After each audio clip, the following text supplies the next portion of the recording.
lo đợi đến mẹ mà đó chứ mà chơi với tôi đừng lo đợi được mẹ à được bố chơi à đánh cái nó đi chơi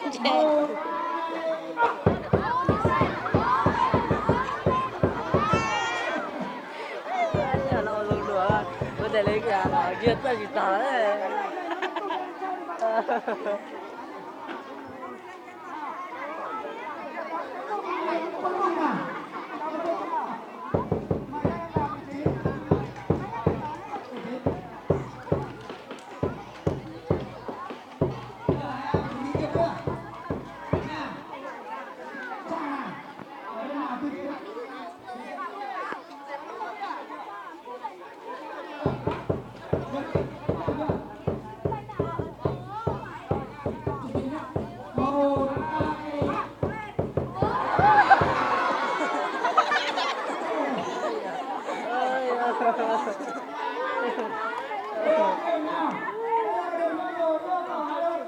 ghế của mình đâu hết rồi nó rất thật đâu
chủ nhiệm chuẩn bị một lớp 4 bạn nhá.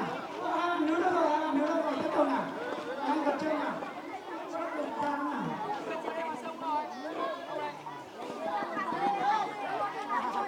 Người ta phải chơi lên, nếu không lại trực tiếp bây giờ. Thời gian cho chuẩn bị, thông báo trước rồi.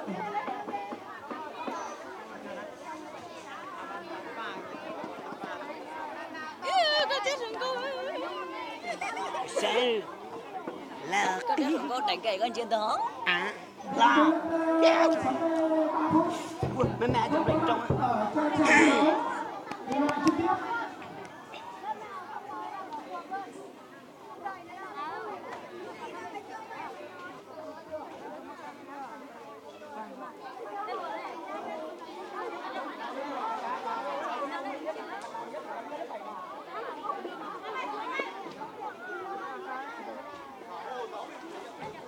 giáo viên chủ nhiệm các lớp chuẩn bị từ hai nam hai nữ nhá. Nhanh tập trung vào trò chơi tung bao đấy. tung bao tao mà cái tao bị thả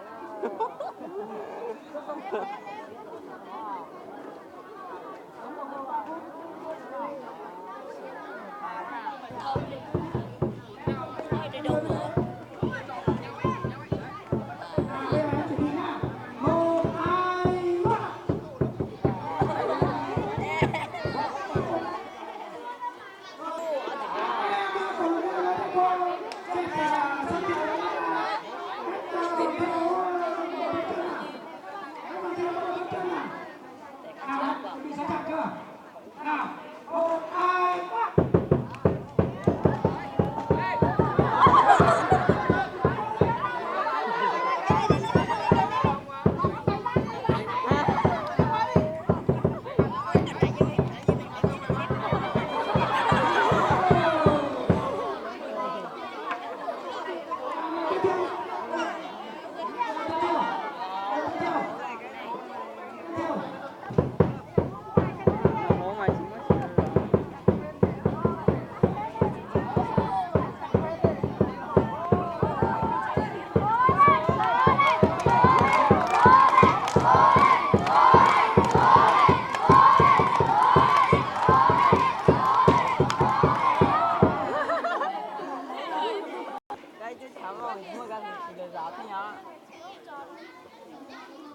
Hải cho đó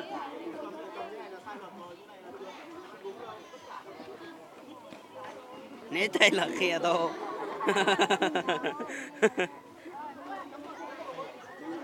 tay là kia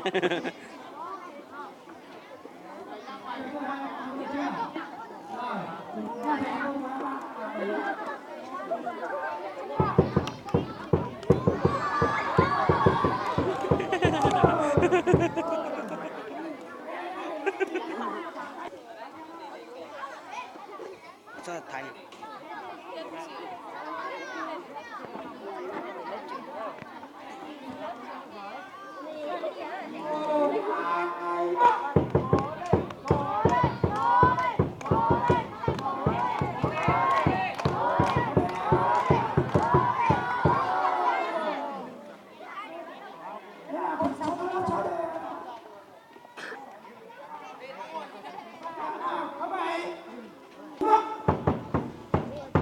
Ô, lột táo táo, lột táo.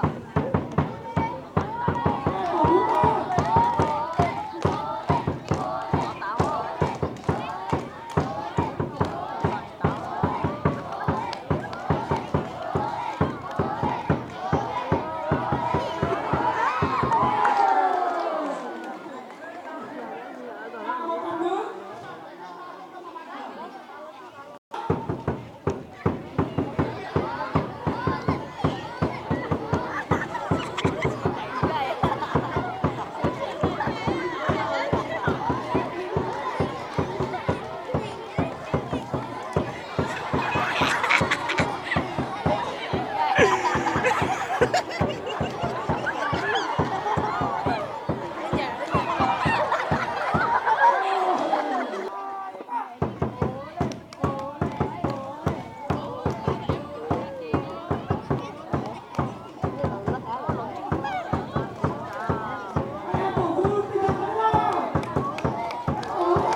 Người thứ hai.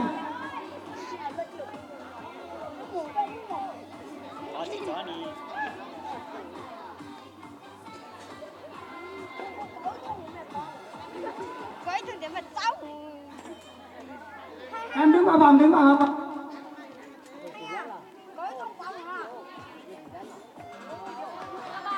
Chưa vào, chưa vào.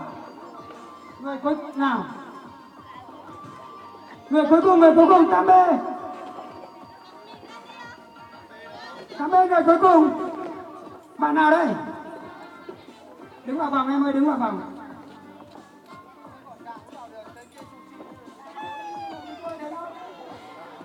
Không được. Lớp 8C. Nhanh Khẩn Trương, lớp 8C. Vào đây nhanh đây, Khẩn Trương không có thời gian.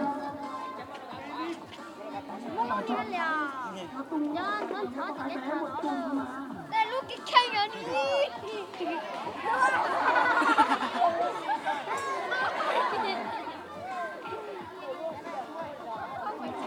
Nào, người tiếp theo. Nhanh lên xếp hàng. Bạn tung xong đi đến lượt mình.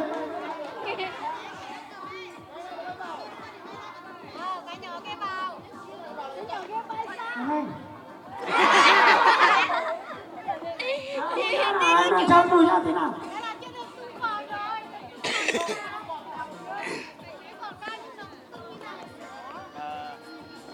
Nào người tiếp theo.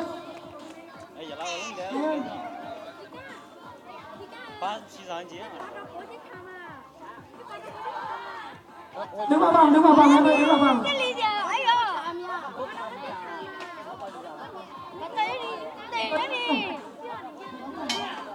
Người cuối cùng nào?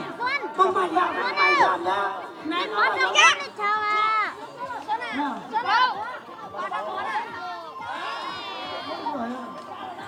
Không may là đến. Tám đây. Ném bẻ đó.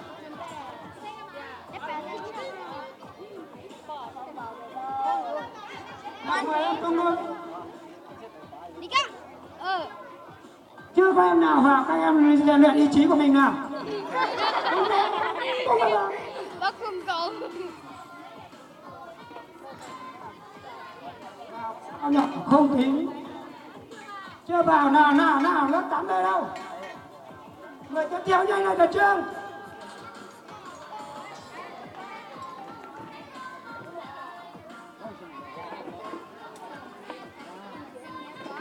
Khẩn Trương tung đi.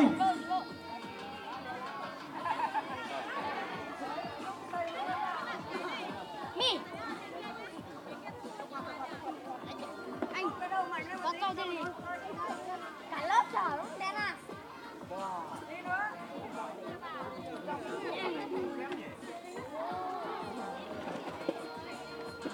Thích tú là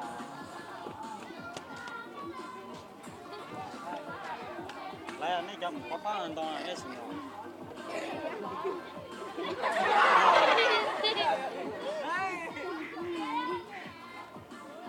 Một cổ trong bom.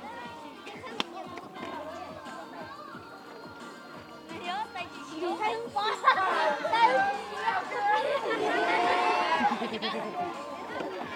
Tay chị tay tím không.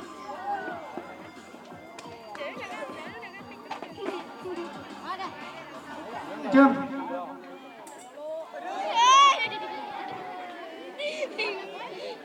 Tay càng lắm. Kết thúc của khối 8. Khối 9, lớp 9A. Vị trí.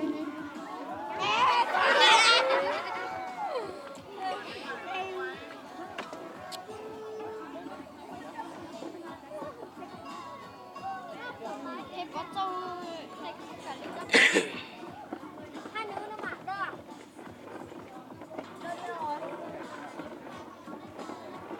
Nè có. Phải không? Sai.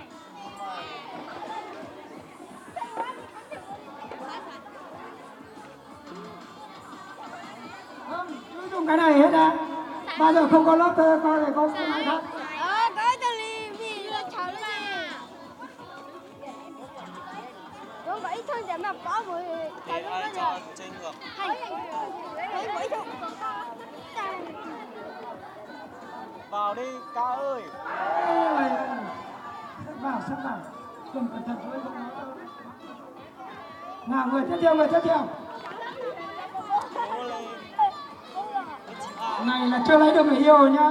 Đấy, ai bảo đi tảo hôn nhanh chóng vào, cố gắng vào cái 12 đi. Đấy.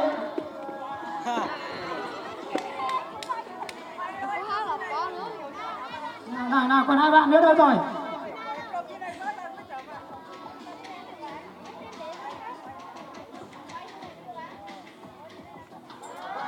Thì cô tôi chỉ vào xin được vào. Nào, 1 bạn nữa đâu rồi? Nữ à đâu. 9B đâu, chuẩn bị 4 bạn.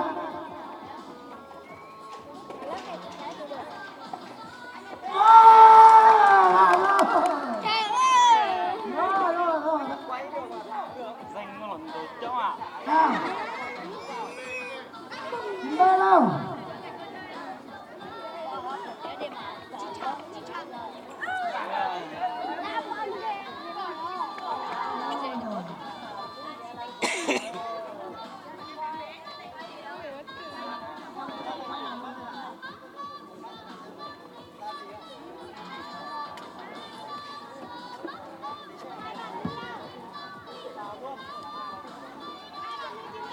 Đâu, 2 bạn nữa đâu, 9B đây rồi. Thì bao nhiêu có được mất xe chứ Nhanh lên. Có.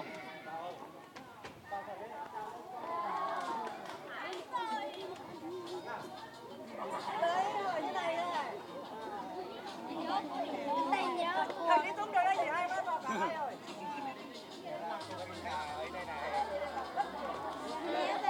Đâu, 9C đâu?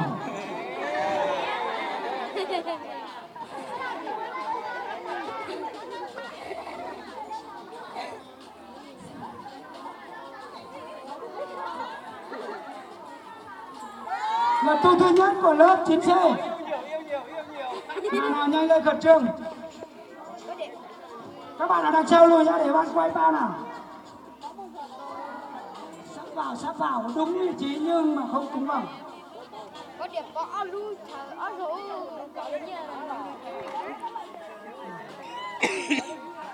Người tiếp theo lớp 9C.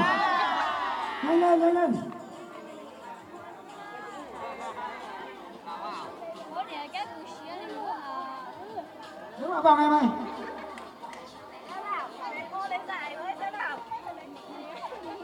các thầy cô thế nào Ôi ơi, bé.